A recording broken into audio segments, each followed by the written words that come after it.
Hey folks, it's Joseph Talbot here, real estate broker in the beautiful southern Georgian Bay area. Today I'd like to talk to you guys about renter frustration. These looks, the looks on these people's face right here, that kind of explains, that kind of gives you what the renters are looking at like right now. So, but I'd like to, in all fairness, I want to kind of run you guys through a scenario. So we're going to use public information from realtor.ca just to kind of give you an explanation. Okay, so we're going to go to realtor.ca. We're going to pick on Collingwood today. So I looked at some of the cheapest properties I could find. So I found one on a condo in Collingwood. It's listed for $339,000. Here's what it looks like. I'm just gonna move myself out of the way so we can get out of there. So it's basic. It's a nice little condo. Has a little 2 bedroom, 1 bathroom condo, but it's listed at 339. Okay, so now what we're gonna do is we're gonna go to the mortgage tab on Realtor.ca. So you can do this yourself. You don't have to just take my word for it. Just go there. So we plug in $339,000 for the asking price. Okay, so now you need a minimum 5% down to purchase a property. Okay, so that's 16,950 bucks. But you have to pay your mortgage insurance on the remainder of that mortgage, which is $12,882. That almost wipes out your down payment. That's frustrating. I get it. Now, most people will mortgage their properties over 25 years. That's kind of an average thing. There are different scenarios. See, look at here, you can go 5 year, 10, right up to used to be 30, but they only got 25 now. So, and right now, a fair interest rate right now is 3%. I mean, you can get someplace you can get a little bit lower, but most of them are going up now. So your minimum payment on that condo is $1,585. Now, what people don't see is there's a condo fee on that. So we're going to go back, and if we look down here, scroll down, there's a condo fee of $698, so 700 bucks. So go back here. So you got $1,585 for the mortgage, plus you have another $700. So that's basically 16 and 7. You've got $2,400 in payment per month just to hold that place. Now, on top of that, don't forget, you had to come up with the $16,950 for the down payment. That's at the 5%. But then you have a $3,565 land transfer tax provincially. If you're in Toronto, there's another municipal land transfer tax on top of that. But we're picking on Collingwood, so this is the scenario we're using. Now what we're going to do is we're going to scroll down here, right here. So just to break it down a bit more for you, you got $16,950 plus there's the PST on the mortgage insurance. That's another $1,000 plus the land transfer tax is $3,500 plus your lawyer's fees. They got listed here as $1,000, but it's probably going to run you more like $1,500 or more. Title insurance another $339 plus the estoppel certificate. Your lawyer always has, a breakdown of his fees, and everything he pays for, you pay for. Then you also have to remember you're probably going to have a home inspection, and you're probably going to have an appraisal. So there's another, they've got it down here, inspection fee of $300 to $500. That's about average, yeah. Appraisal fee, they got it down as $300. Probably going to run you a bit more than that. However, nonetheless, you're at least another $6,000 on top of your 5% down. So you're at so that basically 17 plus another 6. You're $23,000. So now I'm going to look at it from that's tough. Like that's a lot of money. So for that little condo, you have to come up with at least $2,400 a month just to carry, just to pay the condo fee and your mortgage payment. But don't forget, you still have to pay your insurance on that way as well. And if there's any maintenance or upgrades or anything breaks down in the apartment or the condo, you have to pay for that. So there's all those expenses that go with it. So at the end of the day, you're probably looking at about $2,800 to carry that property just from a purchaser's perspective at 5% down. Now, if we go to the flip side of the investor, so who's going to buy that property and rent it out to you, now you're looking at, so we figured it out that you have to pay about $2,800 a month to carry that property. That's sort of your minimum amount. That's without doing any major renovations. And this one looks okay, but this is just one scenario. So at $2,800, an investor buys it. He's going to carry that property at $2,800 a month. But then he's got his $2,300 or $23,000 that he invested originally. So he's got to make money off that. Or why on earth would he even invest it into real estate? Yeah, real estate goes up. I get it. It always does. It always has statistically. It fluctuates up and down over an incline. So yeah, he's going to make money in the years to come. Should the tenant pay for that? That's debatable because every investor invests money. Every smart investor invests money to make money, whether it's short term or long term depends on their financial plan.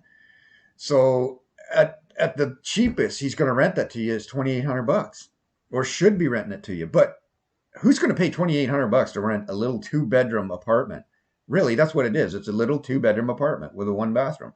And it gives you the privilege of 1 parking, plus there's a little bit of overflow for visitor parking. That seems pretty steep, doesn't it? But if you look at it from the investor side of it or the landlord side of it, that's not cheap. He's losing money because really he'll never get $2,800 a month for that. Well, at least I can't see him getting that. I mean, there might be somebody out there willing to pay that, but I don't think so. I mean, you can still rent some houses out there for $2,500. But now I'm going to go to take, that was a condo. I'm going to take it to a house now.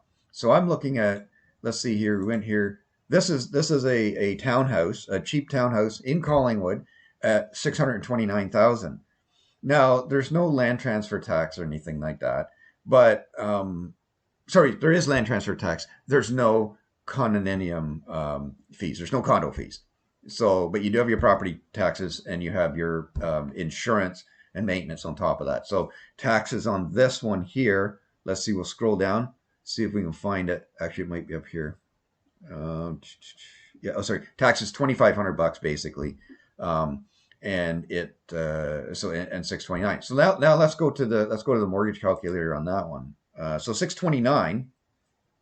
So we're going at that. So your down payment on this one is 37,900. Your mortgage insurance would be 23,000, and your mortgage amount would be 614,700. Same thing. We're going to give you a 3% interest rate, and your mortgage payment is going to be $2,900.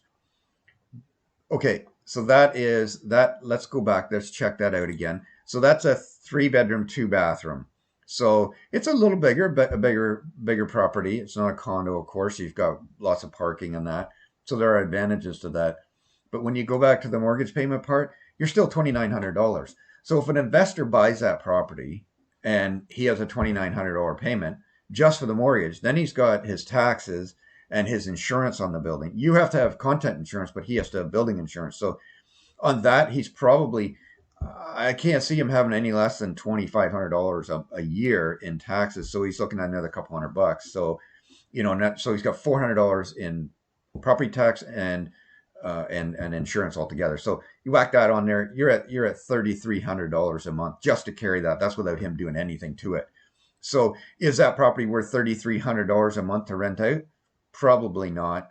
So any investor renting or purchasing a property just to rent it out to you, a tenant, $3,300, not likely going to get it. He might, but that's pretty steep, because most tenants are renting because they're not ready to purchase. I'm not saying they can't afford it. That's the individual's business, but they're just not ready to ready to purchase.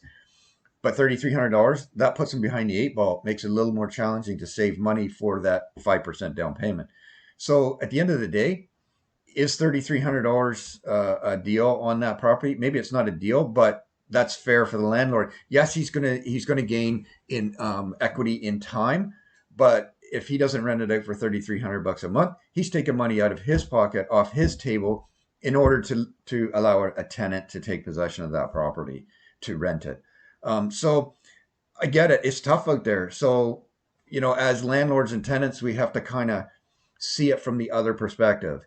I mean, as a tenant, yes, it's very expensive to rent a property, but from a landlord's perspective, it's expensive to keep that property if he's not making money, because not only has he got that $3,300 a month minimum payment without making any money to hold that property, he's got to make money off his 37,000 original investment plus his land transfer tax. What was, yeah, so he has another 9,000 in land transfer tax. So all said and done, he's got at least $50,000 investment in that property. So he has what's he like, if he could take that 50,000 and invest it in the stock market and make money off it and make it quicker, probably.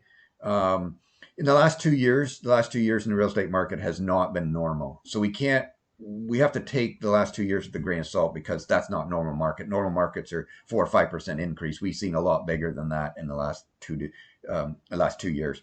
So, you got to be kind to one another. The landlord's got to be kind to the tenant, but the tenant's got to be kind to the landlord, because if he's just getting into the market, it's going to be very difficult for him to make any money. And why else would he buy if he's not going to make money, or at least cover his expenses? Yeah, in 10 years, he'll start making money. What we're looking at, when people look at greed in the landlord side of things, is if the landlord's owned that property for 15, 20 years or 25 years is paid off, does he really need to ask $3,300 for that same property? For fair market value, maybe. But if he wants to be a good landlord, get a good tenant, and give a tenant a break, he can afford less than that. But at the same time, if he sells it, he can make a lot more money. So really, it's up to each individual landlord and investor of how they want to approach it. So anyways, that's just kind of a very brief and basic breakdown of how and why landlords are charging so much money for properties right now, especially landlords that are just getting into the market, or just purchasing. Maybe they are long-term landlords and have lots of other properties, but this is, if they're buying property today at today's market value, it's very, very difficult for them to make money. And I get it. It is very difficult for tenants to get into reasonably priced rental units. So, it is what it is. We can't, whose fault it is, we can't discuss that right now. We'll talk about that on another video, but this is what we got for today. Just want to give you, just kind of clear kind of things up, because, I hear it all the time. I see it online. I see it on Marketplace. I see it on social media and stuff like that, people bashing each other. But this is what we have to deal with. So we have to just figure it out. And sometimes maybe we got to rent with other people, or we got to purchase a home so we're not a tenant anymore. Purchase it with another person really well, another family. And I know other people from other countries that do that and do very well. So we just have to maybe live together for a shorter period of time, or for a short period of time, in order to save up more money. I don't know. I don't know what the answer is.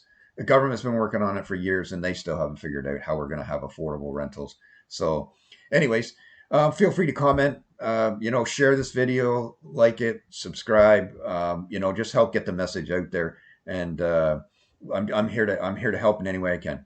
Until next time, I'm thinking of more ways to help you guys, and more videos. So anyways, have a great day. All the best to you, and we'll talk to you again. Take care.